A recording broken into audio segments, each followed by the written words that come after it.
That's pretty awesome. But yeah, and that says a lot. So it's Yeah. like you got to keep your head wrapped around that, because if you want to really get people's attention, like that's where it's all at. It's online. Well, I love that Press what everything. you just said there about that old model. I mean, I really think that people are sort of trapped in that old model, especially the music industry. Yeah, like a lot of the majors and stuff, like, they don't know how to make heads or tails out of what's going on right now. Where do you guys see it in 5 years? You know, being in there. Hard to As far as, say. like, I the don't even know business? where I see it right now. I think like lots of more, you're starting to see them pop up now, but lots of these amalgamated kind of hybrid labels and management and kind of these companies that are becoming everything's all like in one houses 360. for. Yeah. I think it was, I mean, record labels are just forced to really cut down to the bare essentials now, and they can't really throw around resources like they probably could have in the 80s. Yeah. Fly their artists all over the country and stuff. Gold rings. Gold chains. Yeah, bling. Let's talk about John Drew. I'd imagine that was pretty important for you guys on the record. What did he do for you guys as a band? He recorded the album. I mean, like, we went to John because his previous stuff sounded really big, and we always wanted our recordings to sound big and to be powerful and to come across like in a big way. Yeah. It was big, as an adjective to describe it. And yeah, John, like, I would say that John engineered the album. We essentially produced it. But he was able to just, like, when it was loud, like, he's just got a way of putting things together and representing bands in like a large, He would know how to make it loud. Like if powerful- we would say we want this What? spot to be loud, he would just know exactly. It's hard to communicate sometimes with someone when you're Yeah. recording and say that we want this sound to be hotter, or like the words you end up using to try to describe it. It can be there's all kind of kinds funny. adjectives. But he was just really good, I think, at being on the same level of us and knowing what we were kind of after and being able to achieve that really easily. So. And as a guy's like, can we hear that loud? It's like, yep, no problem.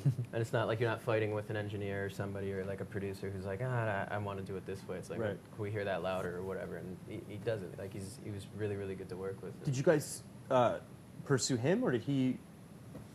We look to you did guys? actually. Yeah? We talked because we had heard some of the stuff he did, like the Fucked Up record sounds awesome. Yeah. It was just massive. And we Yeah, just wanted to, he's done some really good work. We really like the sounds of And the our albums he Chelsea was did putting all out there. So Yeah. yeah, hunted him down. yeah, we got him. We got a hold of him. You guys did a version of The Ocean here, Mhm. an acoustic version of it. Is there anything you can tell us about that song in particular? One of the more mellower songs? Yeah, it's a bit of a more mellower song, just kind of a bit of a tune about.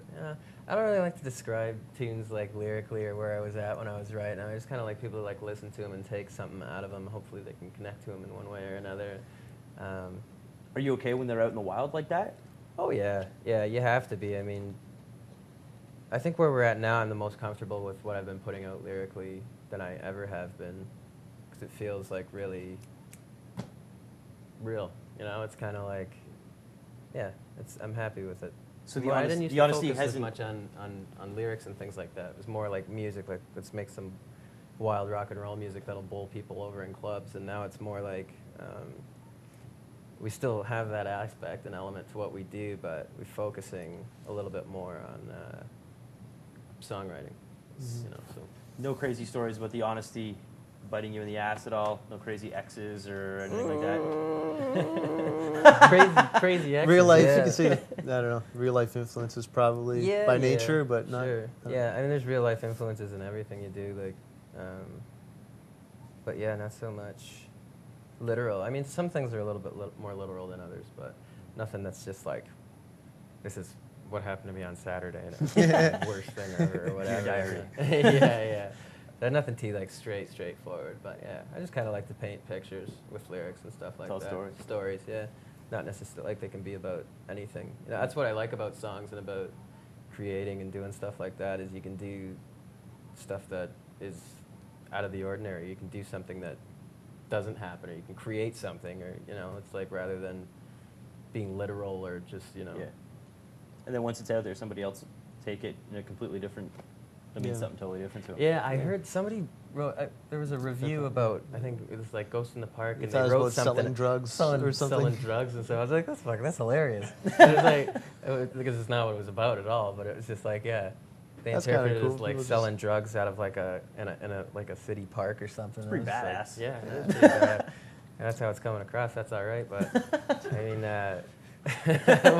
I wasn't selling drugs in a city park last time I checked. But who knows? We'll see where this music thing goes in. You are from Hamilton. Yeah. No. That's right. We'll edit that out. That was a That's cheesy all right. joke. You gotta leave it. We're used to defending. You guys think you'll get a hockey team?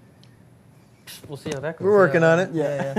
We're working on it. Give it 5 or 10 Be years. good. Well, I mean, you mentioned influences, and one question that we ask everybody that comes in here is to name 5 essential influences. So if a kid shows up at a show of yours, what 5 albums would you tell them that they need to own? They have to go out and buy. Oh, tricky. Okay. Well, right now I'm all about the latest Beach House album. I really like. You guys cover them. Yeah, We did a cover a while ago. Yeah, Master of None from their other album there. Yes, their new one's great. Yeah. That's one. Do we know any other albums? I don't know any. I don't even know any other bands. I don't know. To cover, if you're to cover Spectrum, like we've been listening to the Everly Brothers a lot recently too. Yeah. I recently picked up like a best of vinyl, and I've been listening to it twice a day for a few weeks now.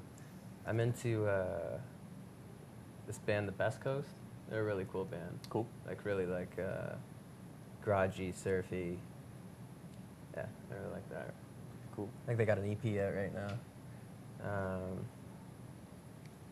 Maybe a record that changed your life when you first heard it, back when you were like 13, 14. That could be embarrassing. I don't Yeah. know if we want to mention that kind of- Yeah, really. Oh, I mean, like all like the Beatles records when we were like kids had like played a huge part in how we go about putting songs together. I can hear that, man. And in terms of like what makes a good song, I think it's like we're all about like trimming stuff off tunes that really doesn't need to be there or whatever, you know. So it's like those guys could write songs. The Kinks are probably like, I would say probably my favorite band. Kinks, like Yardbirds and like early Stones and stuff like that. I love all those bands. But I mean, we're not stuck there. We like all kinds of new music and stuff like that. But like that's kind of like where our roots are from and where we're coming from musically. A lot of we're grounded in a lot of that stuff. Do you guys as songwriters find it harder to write, let's say, an epic sort of Radiohead type song, or let's say a 3-minute pop song? Because that's a question that comes up a lot in interviews. Right. And a lot of bands are like, it's actually really hard to write a 3-minute. I don't think super we've fast ever. song, you know? Very, very natural for us to do stuff. Yeah, I don't like think that. we've ever tried to do we haven't consciously tried to do the opposite. We kind of just try to go with Keep We it do organic. whatever feels best, sort of, Yeah. and it ends up for us usually end up being shorter, poppier Yeah. songs. But We've never sat down and been like, yeah, we got to do like a 8-minute prog rock. 8-minute song. Yeah. Yeah. We You guys aren't going to go absolutely Dream must Theater do on us? this. Yeah. We Not might. yet. No, not yet. Cool. Yeah, I've never really been too into that stuff. Well, guys, best of luck with the record, and Thank you very much, best of man. luck with Thank the you. tour. Hopefully, the States and the UK go well. Thank you very much. Cool. Hope Thanks so. for coming in, guys. Yeah. No Appreciate it worries. a lot. Thanks for having us, Cheers. man. Cheers. Cheers. Sweet.